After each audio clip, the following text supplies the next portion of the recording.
Bonjour à tous, aujourd'hui une nouvelle vidéo sur Okja réalisée par le réalisateur Bong Joon-ho. De ce cher monsieur sud-coréen, j'ai vu Memories of Murder et Snowpiercer. Deux très bons films que je vous recommande, surtout le dernier si vous n'êtes pas habitué aux films coréens. Le réalisateur ayant repris de façon intelligente un contexte familier pour un public occidental, mais en gardant une mise en scène originale qui évolue au fur et à mesure du film. Son nouveau long métrage Okja est donc sorti sur Netflix et si vous vous demandez si ça vaut le coup de le regarder, la réponse est oui.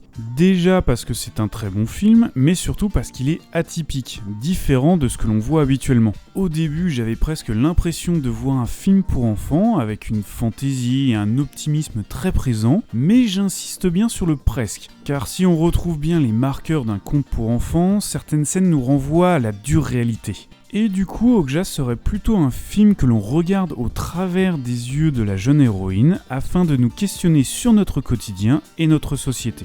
Mais cette histoire inclassable, comme sa réalisation qui navigue entre deux eaux, est justement ce qui fait tout l'attrait du film. Au niveau des acteurs, malgré la présence de Steven Yeun qui fera plaisir aux fans de Walking Dead, on retiendra surtout les performances de Tilda Swinton et Jake Gyllenhaal. Leurs personnages, qui auraient été de simples méchants antipathiques et ridicules dans n'importe quel film américain pour enfants, ont justement ce surplus de profondeur et de sympathie qui permet d'avoir un antagonisme intelligent avec la petite Midja. Cela est possible grâce à un surjeu constant des deux acteurs, mais qui est totalement maîtrisé. On ne bascule jamais dans le ridicule. On rigole des situations, mais jamais des acteurs eux-mêmes. Je mets en avant les deux interprètes principaux, mais le reste du casting n'est pas en reste. Que ce soit le grand-père et son appât du gain, la secrétaire et sa voix fluette, ou les membres de l'ALF en gentils extrémistes. Tout le monde joue très bien son rôle et arrive à donner ce ton si particulier au film. On a donc un réalisateur coréen qui dirige à merveille des acteurs occidentaux, c'est suffisamment rare pour le souligner. La force de Okja, c'est son ambiguïté, le fait que le film est tout sauf manichéen. Il y a une morale, comme pour tout conte, mais celle-ci n'est pas absolue, elle est sujet à interprétation. Car si Midja et Okja sont les gentils de l'histoire, il n'y a pas forcément de méchants parfaitement définis, afin encore une fois de nous questionner sur les différents aspects de notre société. Chaque protagoniste s'opposant ou utilisant nos deux héros ont chacun leurs raisons, plus ou moins bonnes, et souvent de mauvaises méthodes.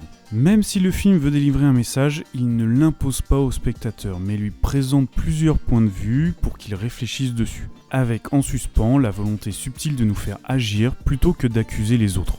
Au passage, il faut saluer quand même la jeune actrice Han Seo-yeon et le travail des effets spéciaux, car la relation entre la petite orpheline et son monstre de compagnie fonctionne parfaitement et n'a rien à envier à E.T. ou d'autres couples du même genre. Mis à part peut-être un peu trop de 3D, mais ça n'empêche pas que certains moments sont bien prenants et émouvants. Okja est une comédie, Okja est un drame, c'est peut-être un film fait pour les enfants sans les prendre pour des imbéciles, ou bien un film qui veut éveiller l'enfant qui sommeille en nous. Chacun se fera son interprétation, mais ce qui est sûr c'est que vous devez voir Okja pour vous faire votre opinion.